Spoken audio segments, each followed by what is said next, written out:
Ngayong araw guys, dahil naiinggit na ako sa mga nakikita ko na motor na may plaka na, nagawa ko puntahan yung motor trade sa katanghalian tapat. Samahan niyo ulit ako ngayong araw. Tara, let's go!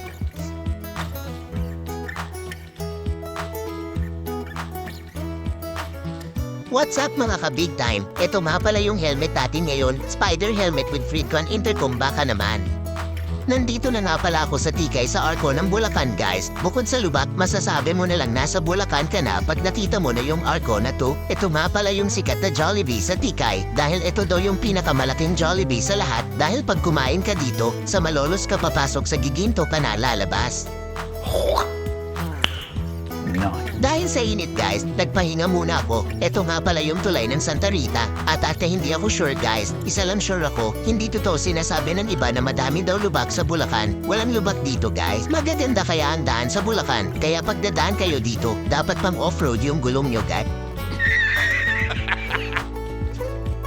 Nakarating na nga pala ako dito sa Honda Plaridel, katabi din nila yung motor trade. May daan din pala dito papuntang bypass kung pupunta kayo ng Giginto or Baliwag. Malapit nga lang pala sa Walter Mark Plaridel.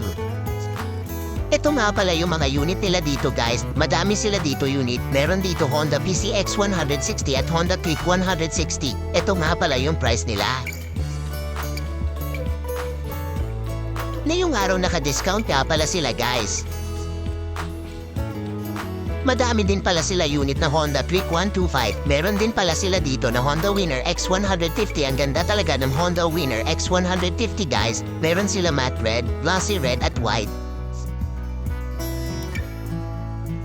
May natitira pa pala sila dalawang ADV 160 na matte black dito guys. Sa mga naghahanap ng ADV 160 dyan, punta na kayo dito. Baka maunahan pa kayo. Kaya ano pa hinihintay nyo guys? Labas nyo na ipon nyo. Baka panahon na para magkamotor ka na. Pauwi na nga pala ako sa hindi inaasahan at unexpected na pangyayari. Sa wakas wala pa din plaka si Casey after 9 months. LTO baka naman. Yun lang, salamat sa panonood guys. I love you all.